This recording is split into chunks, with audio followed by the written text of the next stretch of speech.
In today's training, we will discuss working with members of the lesbian, gay, bisexual, transgender, and queer community. For many in the community, there are unique barriers and concerns when working with law enforcement and the criminal justice system. By understanding their unique challenges, we can work together for a safer community. While some of this may seem like basic information, there are some terms that is important to know. First, gay and lesbian refer to people attracted to members of the same sex. Bisexual or pansexual refers to those not limited in sexual choice with regard to biological sex, gender, or gender identity. These terms refer to sexual orientation or attraction. When serving those who are in same-sex relationships, it is important to refer to the person they are in the relationship with as partner, boyfriend, girlfriend, or spouse if they are married. It is considered offensive to refer to an intimate partner as friend because it diminishes the relationship. A transgender person is someone whose gender identity, their internal sense of being a man, woman, or something outside that binary, differs from the gender originally marked on their birth certificate. Transgender is an adjective and never a noun, and never ends with an ed. It is impossible to alter someone's gender identity, just as it is impossible to alter someone's sexual orientation. Because of this, some transgender people bring their bodies into alignment with their gender identity, but not all transgender people seek medical intervention. Being transgender is never dependent on any procedure or drug. The reality of transgender identity is acknowledged by every major scientific medical organization on the planet. Often, transgender individuals use names to express their gender identity that can be different than their legal name. For legal purposes and writing reports, you may need to use the name on a state-issued identification, but it is best to verbally communicate with the name and pronouns they use in their everyday life. Remember that in some situations, using the incorrect name and pronouns for transgender people can out them to other people and expose them to violence. For many transgender people, it is painful to be referred to by their legal name. It is important to remember that they are not trying to conceal their legal identity from you by simply giving you the name they use in everyday life. Changing a legal name is difficult for many transgender people due to expensive legal barriers. It is a good idea to avoid preconceptions when approaching transgender people. For instance, transgender women are often assumed to be sex workers.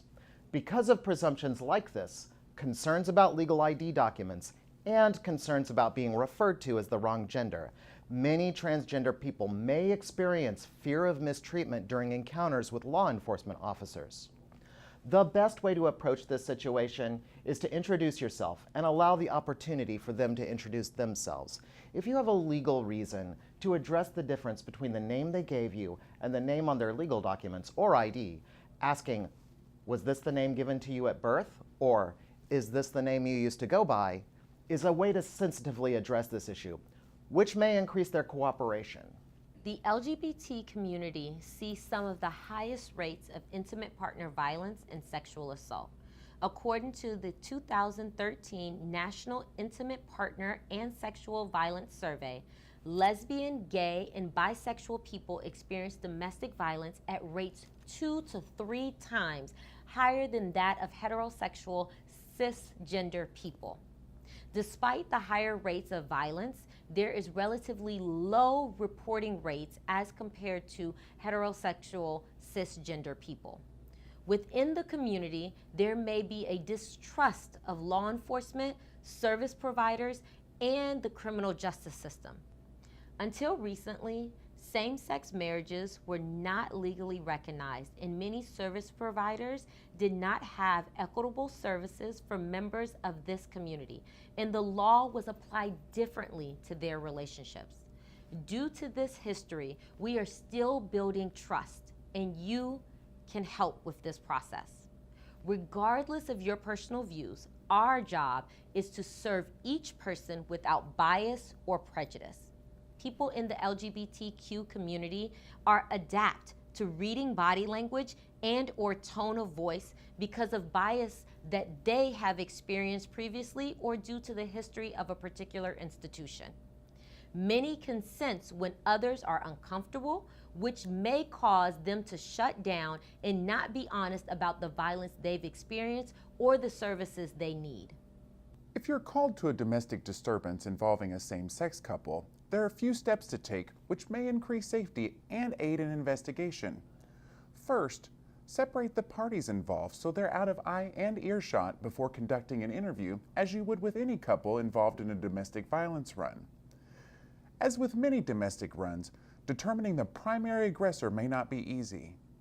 Often, the person who's victimized can appear emotional, erratic, and does not communicate in a logical, linear manner, while the other party involved is calm and rational. Notice their demeanor, condition of clothing, any injuries, and nonverbal communication. Asking the following questions can help assist in this investigation.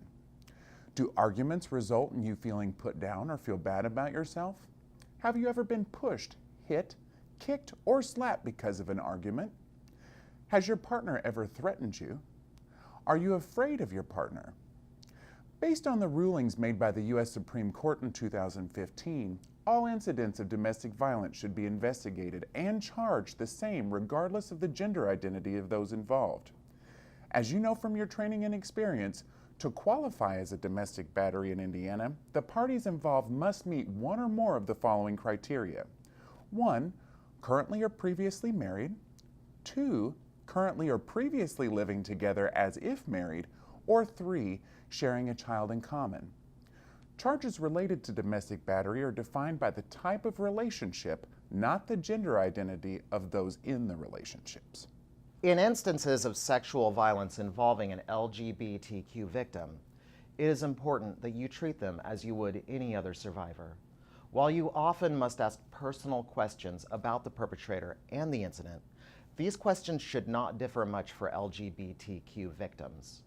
When working with transgender individuals who have experienced sexual assault, it is important to note that many people in this community are targeted because they are transgender.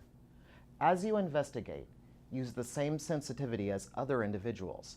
It is important to remain calm, open, and neutral as they describe the assault.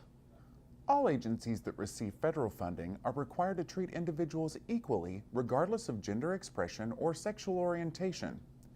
The majority of domestic violence and sexual assault agencies in Marion County now serve all genders equally.